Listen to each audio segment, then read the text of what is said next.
Here Mark is. Planting carrots, show them the row.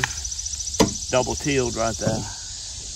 Mounded it up about a foot, put the trifecta down in the bottom. And so, putting this leaf mold with small wood chips around the side to kind of hold the moisture and keep the mound from eroding. So it's very loose dirt in there. Okay. So once they come up, you plant them pretty thick. Once they come up, you say put them, stand them 3 inches apart. We've never done well with carrots before, so I think we've been doing them wrong. It's like we've never done well with sweet potatoes, because we didn't mound it up. You have to have nice loamy soil for these things. They like to grow deep down in the ground. And so that'll give them about a foot, make a nice big carrot, hopefully. We'll see what it does. So this is kind of a new way of me doing these things. I never really had much success with carrots in the past. Just like I never had success with sweet potatoes in the past, but this year I would say, I hope, unless it's all vine, looks like there's some stuff under there. This leaf mold should be real good. Feed the soil as well. And I have some real fine wood chips in there that I ran through the chipper shredder, little limbs, not real big stuff. You don't want too much carbon. Carbon will, smaller limbs, they say, don't have as much carbon as big limbs. So you want the smaller ones, and you don't get to near the nitrogen draft. And these also, good thing about these little wood chips that they tend to hold nutrition. And what I've been told, like form a molecular bond. That's leaf mold and wood chips, so that the nutrients in the soil don't wash out. So that's a good thing. Don't leach any groundwater and all that. Which, all that sounds like good news to me. So that's about it for the carrot thing. And we'll see. We'll revisit them maybe down the road. See if any of this works. Okay.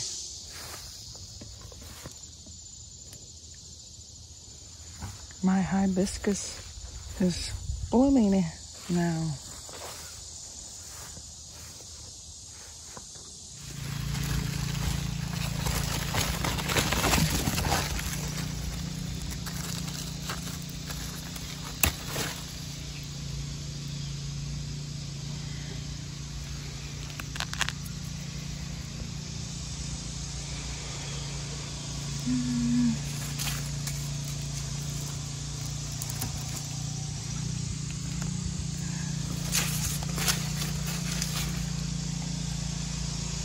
Berry bushes that I have harvested already.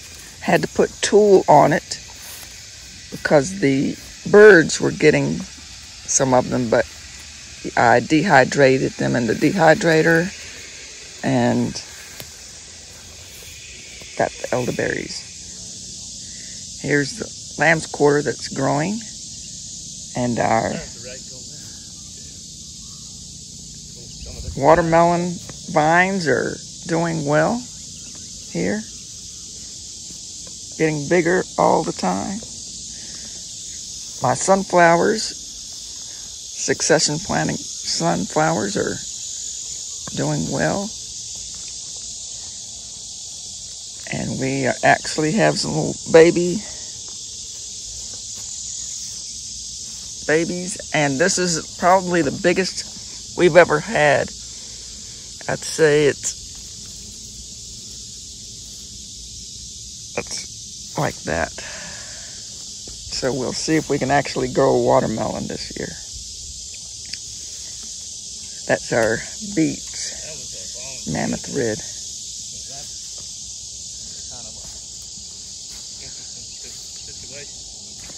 Our other sunflowers that are getting bigger, And this is the one that actually volunteered, the first one that came up, and it's actually starting to bloom. We just love our sunflowers around here. It helps with the beneficial pollinators, insects, and it's beautiful. So you see we have some more lamb's quarter that has volunteered.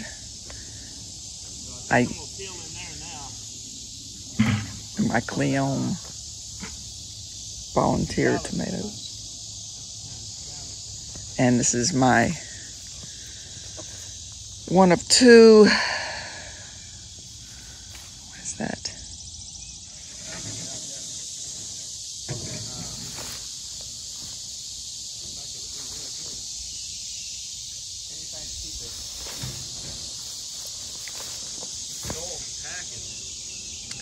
This is our heirloom tomato harvest the other day.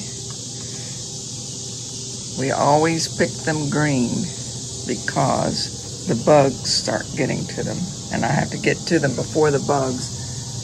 Some of them started turning, but most of them green. This is an update on our Alpha Bite cucumber. We moved it here to the backyard because it was looking rough and bugs were getting to it. We don't know if it's going to do anything. It still has blooms. And it actually has some cucumbers growing. So we're just going to keep it back here and just see what it does. Hey, what you're doing, Mark? Watering the sprouts. The crabs with celery, not celery, what is it? I don't know what the C stands for. Radish, alfalfa, and broccoli. Can't remember what the C is. Not carrot. But anyhow, they're starting to grow. A couple of days, they'll fill that whole jar up. You gotta water them 2 or 3 times a day, at least. It doesn't hurt to water them more. And you cover them up, let the air get to it, but not the light. And then they'll continue to grow, and in about 2 more days, you'll take them out and put them in this kind of in the sun, and they'll get some photosynthesis and kind of turn green. And so you got your 2 or 3 day supply right there. All right, that's it for the sprouts. The C stands for, can't even quite get in there. This is our red mammoth beet harvest. Doesn't look too impressive now, but we'll get them cleaned up and in the crock pot or something. Yeah, we need to clean them up. Like a woolly mammoth, yeah. Yep, anyhow. That's some of my herb harvest right there. So here we are back at the Rhodes homestead. It's July the 27th of 2022, and looking at a row of carrots I planted this morning.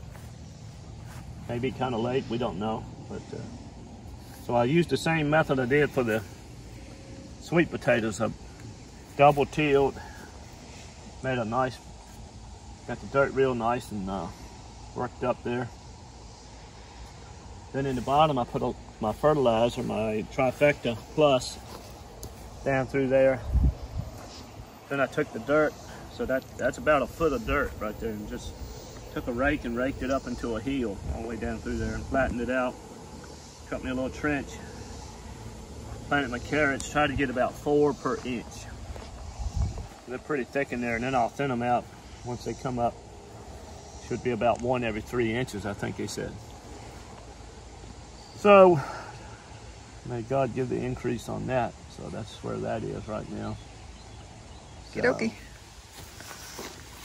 So moving on to the salad patch here. This is an old salad patch we had that we cut down after that bugs got on it and it was just like totally eat up. So I cut it down to about 2 inches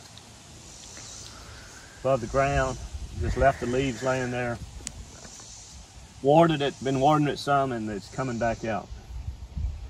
So in the meantime, we had an old tomato patch here that didn't do very well. This is all new ground right here. I don't think I'd ever planted anything here before. So decided we would put down some leaf mold in here, and I had some rife stuff I got from the pulp plant down there where they make cardboard over on the river. I put a bunch of that in there and put some of that compost, old compost in there. So I tilled all that in. This is like red clay. So that helped to, it's still not as black as that dirt over there, but this is starting. This is a work in progress. So I have 3 rows in here. I have a row of lettuce up there on the top. I think I planted that every 12 inches. I've tried to get 3 seed every 12 inches. Then I have 2 rows of kale. So I tried to get those, the pack said 3 seed every 18 inches. And then once it comes up, I'll have to thin it a little and we'll see how it produces. So there's 3 rows in here. And I put a lot of leaf mold, and I worked those old salad. I tilled dirt up to it, tried to loosen the ground up around the roots, and put down some tomato garden tone. Garden toned it pretty heavy on both sides and watered that in. So that's it for that. There's my little raised bed garden patch. I planted that yesterday. Half of that is some garlic we had. So what I had done, I had put plastic in there because I thought I had straw, but I wound up having hay, and it grew a lot of grass in there, which has growth inhibitor. So I just chopped it down and put plastic over it and let it set for 2 or 3 months there. So yesterday I got in there and kind of tilled it up, and not sure what I put under the bottom. I mixed something in with that dirt. I can't remember now exactly. I think it was that black stuff from Greif I put in there. So then I put my garlic, I spaced it about 3 or 4 inches apart.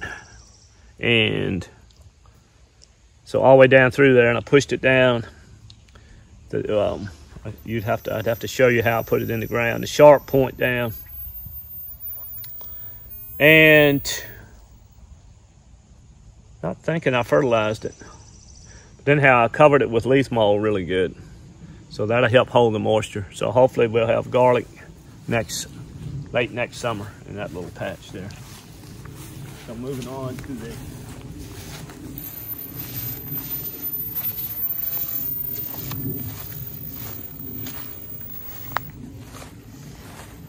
So this is the old potato patch here, and my wife had wanted me to plant some spinach, so I said, well, let me till that. So what we have here is a lot of leaf mold. This is my old potato patch. I planted my potatoes right on the ground this year. I just covered them with about a foot of leaf mold and grass. So I took the tiller in here and I deep tilled all of this in. So there's still more leaf mold than dirt, but I can't help that. But anyhow, so I made 4 hills down here for cucumbers. These are called Alpha Bite, which is a Israeli type of cucumber that doesn't need a pollinator. So hopefully we'll have some late cucumbers here. And then I have 4 rows right there. So the upper row, the upper 2 rows are spinach. So I planted that about a foot apart. Tried to put 2 or 3 seeds in there. Foot apart, all the way across. And then I've planted the Swiss chard down here above the cucumbers, 2 rows of that. Planted that the same way. Try to get about 3 seeds or so every foot all the way across. So that's quite a bit of Swiss chard and spinach if it does well. And then I watered it in real good, my watering can. And Lord willing, we're going to get some from the sky too, and so that's going to help things get going. But yeah, you can still see some of the old potatoes here. Little potato buds there. So that's it for right now. So, signing off. May God give the increase. You don't hear mow.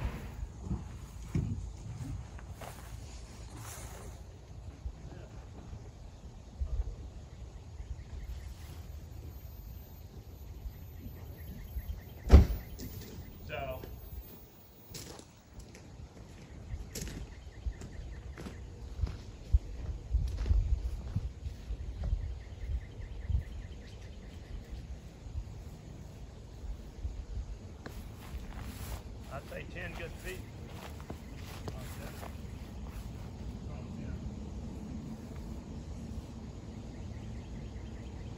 There we go, Mom. Almost 10 feet right here. Get rid of these eggs all I can. When I see them, I just kind of pick them on the leaf like that. Just kind of rub them in. Kind of get rid of them.